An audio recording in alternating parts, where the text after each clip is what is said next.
Assalamualaikum warahmatullahi wabarakatuh. Teman-teman sekalian, Syekh Yusuf Al-Makassari adalah seorang ulama tasawuf yang terkenal. Nama lengkapnya Tuanta Salamaka Rigoa Syekh Yusuf Abul Mahasin Al-Taj Al-Khalwati Al-Makassari Al-Bantani. Tapi ia lebih populer dengan sebutan Syekh Yusuf Makassar. Sejak tahun 1995, namanya tercantum dalam deretan pahlawan nasional berdasarkan ketetapan pemerintah Republik Indonesia. Kendati putra Nusantara, namanya justru berkibar di Afrika Selatan. Ia dianggap sebagai sesepuh penyebaran Islam di negara di benua Afrika itu. Tiap tahun, tanggal kematiannya diperingati secara meriah di Afrika Selatan, bahkan menjadi semacam acara kenegaraan. Bahkan Nelson Mandela yang saat itu masih menjabat Presiden Afrika Selatan menjulukinya sebagai salah seorang putra Afrika terbaik. Syekh Yusuf Al-Makassari lahir di Goa, Sulawesi Selatan, tanggal 3 Juli 1626 dengan nama Muhammad Yusuf. Nama itu merupakan pemberian Sultan Alauddin Raja Goa yang merupakan karib keluarga Galarang Moncongloe, keluarga bangsawan di mana Siti Aminah, ibunda Syekh Yusuf berasal. Pemberian nama itu sekaligus mentasbihkan Yusuf kecil menjadi anak angkat raja. Ia belajar mengaji pertama kali kepada Daeng Rita Samang, guru kerajaan, dilanjutkan dengan pendalaman bahasa Arab, ilmu fikih dan tasawuf. Ia juga berguru pada syekh terkenal di Makassar saat itu, Sayyid Balawi bin Abdul Al-Allamah At-Tahir dan Jalaluddin Al-Aidid. Ketika berusia 18 tahun, ia berangkat ke Banten sebelum melanjutkan perjalanan ke Aceh. Di sana ia bersahabat dengan putra mahkota kerajaan Banten, Pangeran Surya. Di Aceh, ia berguru pada Syekh Nuruddin Ar-Raniri sampai mendapat ijazah tariqat Qadiriyah. Dari Aceh, ia berangkat ke Yaman dan berguru pada Syekh Abdullah Muhammad bin Abdul Baqi sampai mendapat ijazah tariqat Naqsabandiyah. Ijazah tarekat As-Sa'adah Al-Ba'laiyah juga diperolehnya dari Sayyid Ali Al-Zahli. Ia juga melanglang ke seantero Jazirah Arab untuk belajar agama. Gelar tertinggi Al-Taj Al-Khalawati Hadiyatullah diperolehnya saat berguru kepada Syekh Abu Al-Barakat Ayyub bin Ahmad bin Ayyub Al-Khalwati Al-Quraisy dari Syam, Damaskus. Setelah hampir 20 tahun menuntut ilmu, ia pulang ke kampung halamannya Goa. Tapi ia sangat kecewa karena saat itu Goa baru kalah perang melawan Belanda. Di bawah Belanda, maksiat merajalela. Setelah berhasil meyakinkan Sultan untuk meluruskan pelaksanaan syariat Islam di Makassar, ia kembali merantau. Tahun 1672, ia berangkat ke Banten. Saat itu, Pangeran Surya sudah naik takhta dengan gelar Sultan Ageng Tirtayasa.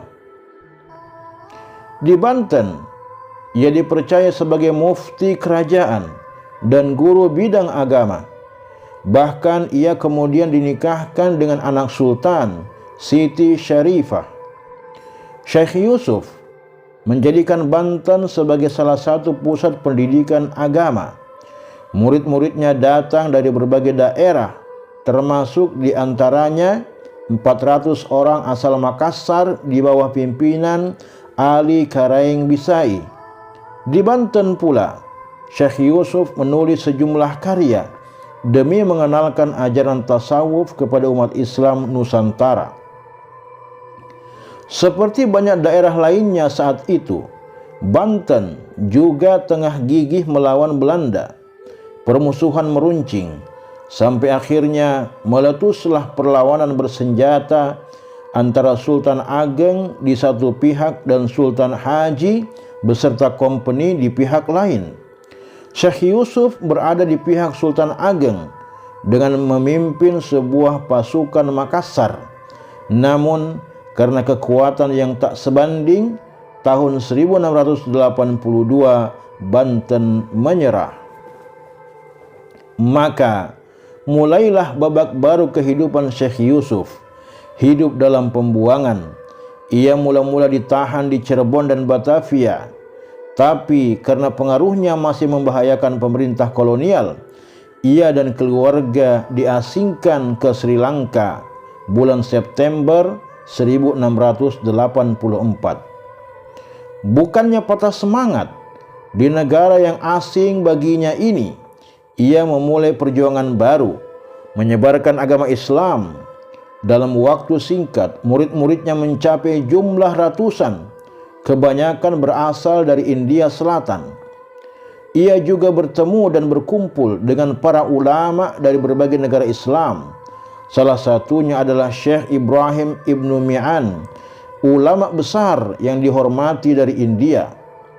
Ia pula yang meminta Syekh Yusuf untuk menulis sebuah buku tentang tasawuf berjudul Kaifiyat al-Tasawuf. Ia juga bisa leluasa bertemu dengan sanak keluarga dan murid-muridnya di negeri ini. Kabar dari dan untuk keluarganya ini disampaikan melalui jamaah haji yang dalam perjalanan pulang atau pergi ke Tanah Suci selalu singgah ke Sri Lanka. Ajaran-ajarannya juga disampaikan kepada murid-muridnya melalui jalur ini. Hal itu merisaukan Belanda. Karisma Syekh Yusuf Al-Makassari yang begitu besar membuat mereka menganggap Syekh Yusuf tetap merupakan ancaman, sebab dia bisa dengan mudah mempengaruhi pengikutnya untuk tetap memberontak kepada Belanda.